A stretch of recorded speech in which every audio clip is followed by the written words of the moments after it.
G'day viewers, it's the Royal Colonial Boy with you once again. Today I've got a rather personal account of my life to share with you. This is the 55 years of my life wrapped into a poem called The Royal Colonial Boy, but it's sung as a folk song, as the famous Wild Colonial Boy folk song tune, but I'm going to sing it in a cappella. And that is to say without no musical accompaniment. But if you happen to have a guitar or something and you'd like to do the music bed for me, please do get in touch, because I think that would be nice. This is the story of my life. It is for my grandson Hunter. It's also for my son Daniel and my daughter Jessica Claire. It's not meant for the wider mainstream audience, because it's not for everyone. However, having said that, maybe 20 years from now, who knows, maybe after I've carved it, someone will find it of great interest, because there's certainly some portions of interest, of interesting people that I've met in my life, and some things that I've done that I'm very, very proud of, and I've had a bit of adversity as well. So I'm going to, for the first time, share those with you in this a cappella version of the Royal Colonial Boy, and it goes for 10 minutes. It is to the tune of the Wild Colonial Boy, which naively glorified and paid homage to the cop-killing fugitive thief Jack Doolan, or Jack Duggan, they're not even sure who, back in the 1860s. So anyway, it was a good thing that my ancestor Constable Fitzroy shot that bastard dead. Because if he was out and about today, everyone would be scared, calling for police help, police backup, because why glorify someone that's going around killing and robbing everyone? It's just not right. So this is a clean skin version, the 10-minute version of the Royal Colonial Boy, as I've had no criminal history except I think my great-great-grandparents came from Waterford in Ireland. They stole baby clothes for their daughter Marianne McGrady, and that was James McGrady and his wife, Margaret Tynan. They came to Botany Bay, incidentally, in 1815, stole baby clothes again in Castlereagh Street, and got punished a second time, being banished to Newcastle in the Hunter Valley, which is where they settled. And when they got their tickets of leave in the 1830s, they became fine, upstanding citizens, very, very respected, and you can find out more about their particular history on my website, theroyalcolonialboy.com. All right, without any further ado, here is the self-indulgent, unapologetic version of my life in a cappella poem called The Royal Colonial Boy. There was a Royal Colonial Boy, Lord Reagan was his name, 7th great-grandson of King Charles and Countess Castlemaine.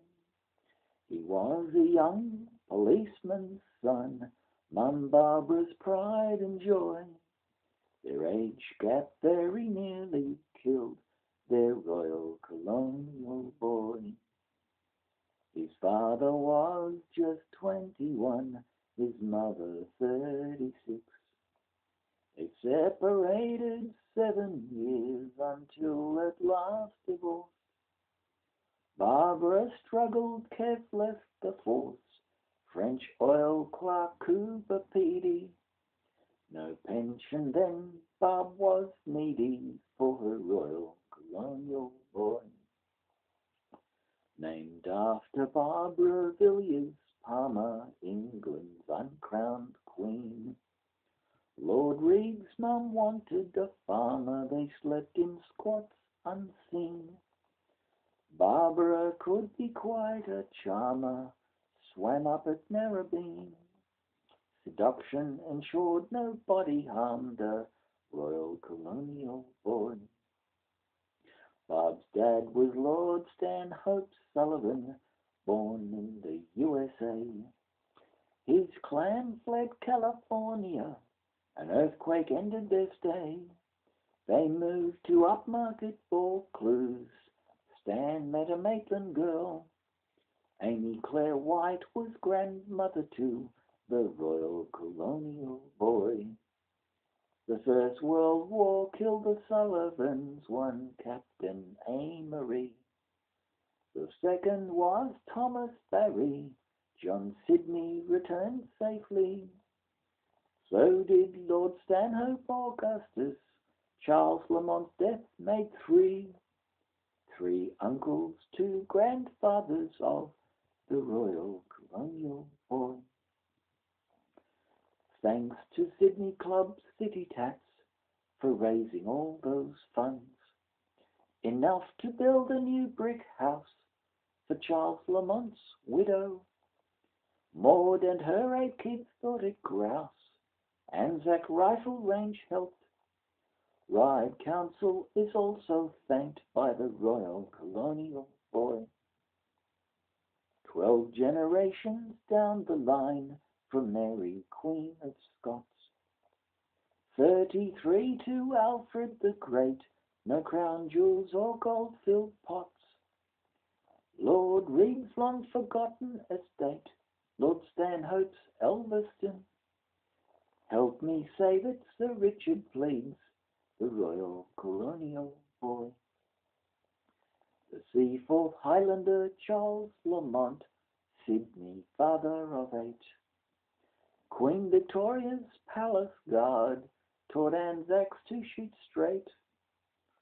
Oldest Lone Pine Major died hard, yelled, "Follow me, boys, charge!" His 8th child was grandmother to the Royal Colonial Boy. When Mary Ann McGrady Brunker met William White of Scone, remarriage a blunder, she couldn't live alone. Newcastle Race Club funder, horse racing pioneers, were second great-grandparents to the Royal Colonial Boy. At Richmond High, this larrikin youth chose writing over beer. His typewriter knew no danger, no subject did he fear. Supporting himself by year 12, 6 weekend jobs you hear. Lived alone in a caravan, the Royal Colonial Boy. Wanted to be the next David Frost, wrote Greyhound Racing News. High school magazine editor, Monty Python amused. Discovered he's related to Grafton's first Duke Fitzroy. Barbara Villiers, King Charles II, the Royal Colonial Boy. Richmond neighbours, greyhound trainers, Jimmy, Christine Coleman. Jim, a Queensland boxing champ, Christine, a model blonde. Walked their champions after school, Odious, he's some boy. Unguilla lad and General Jeff was the Royal Colonial Boy. Lord Reeg's Uncle George rescued dogs, legendary Quick-Stitch thrived. He smashed Lithgow's track record, won Harold Park age 5. Faster than Zoontop at Gosford, he flies on grass and sand. Old George thanked his kennel hand, the Royal Colonial Boy. Father's Day morning, 20 years age, Euroa Times front page. Sydney bound, he was out of luck, a victim of road rage. His car flipped to avoid a truck, rolled 6 times centre stage. The roadside priest gave last rites to the Royal Colonial Boy. He interviewed 20 heads of state, Nelson Mandela, Tung Chua, Whitlam, Keating, Howard and Hawke, Clinton, Bush, Greiner and Carr. Ran for council and parliament too, Aussie Democrats ploy. Keeping the bastards honest was the Royal Colonial Boy. He tracked down his mum in Melbourne town when he was 24. Lady Barb was tiny and frail, search for the Holy Grail. All's forgiven, mum, let's not part, let's make a brand new start. Bob declined with gratitude to her royal colonial boy.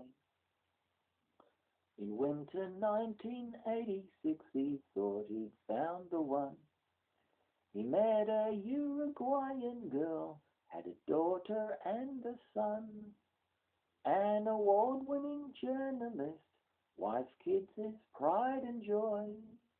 Built a 6-bedroom Hurstville home, the royal colonial boy. Married Myrta in Drummoyne, St. Mark's, tame bucks, night cracking jokes. Friend Wallaby, Steve, James, folks, Auntie Joan and Uncle John. Reception at their 5-dock home, Reags adopted them both. The love of his life was now his wife, the royal colonial boy. He saw Mum again in 94, showed pics of wife and kids. Barbara was over the moon, congratulations, son. You have a lovely family, I'm thrilled but happy here. I'm fine, enjoy your life, she told the royal colonial boy. When grandmother Nana Nolan died, Lord Reags de facto mum. Their love spanned more than 30 years, 2 decades breeding hounds. Second husband, Uncle George, treated Reags like his son. Called him Little Lord Fauntleroy, the royal colonial boy. When wife Myrta filed for divorce, they'd had 20 good years. Lord Reags was taken by surprise, no fault on either side. She bought a flat across the street, kids chose to live with Mum. Her team of lawyers did destroy the royal colonial boy. Barb passed on in 2004, nobody told Reags she died. Found out 10 years later, a tsunami, he cried. She deserved a life loved greater, cop prejudice all her life. A gracious royal lets fate her, said her royal colonial boy. Battling depression later in life, 10 years without a wife. Car accident, bad prognosis, hemochromatosis. Fatty liver, too much iron, back pain, winter time. Optimistic despite it all, the royal colonial boy. Retiring up a Thunder Valley as the world's best value tipster. Weekend race tips free on Twitter, Lord Colonial boy. Join him playing fantasy flutters, free fun, no gambling nutters. Australia's horse capital's now home to the royal colonial boy.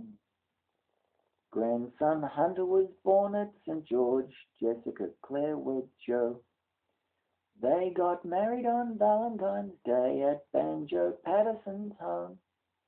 A happy day, hip hip hooray, Master Hunter's page boy. Joe Williamson is now son-in-law to the royal colonial boy. In 214, Lord Reagan found out his mum was royalty. He never got to meet her folks, the Whites and Sullivans. Stanhope Augustus Sullivan, full descendant of King Charles. This explains his purple blood to the royal colonial boy. Reags lost a few battles but won a few wars, of this we can be sure. From Hard Knocks University, he embraced adversity. His values factored on verba with Brazilian fervor. To survive this life, just sink or swim, like the royal colonial boy. Here endeth the ditty. That was the Royal Colonial Boy, the 10-minute a cappella folk song version by the Royal Colonial Boy, read by Lord Reagan, otherwise known as award-winning Sydney journalist Reagan John Murphy. Recorded in Muffintown, Upper Thunder Valley, Australia, July 2015. All rights Served. Original tune, Wild Colonial Boy. Thank you for listening. Thank you for watching. If you'd like more information or you'd like to get a transcript of the words, go to the website, theroyalcolonialboy.com, or follow me on Twitter, Lord Colonial Boy, or on Facebook, Lord Reagan. Thank you very much for watching.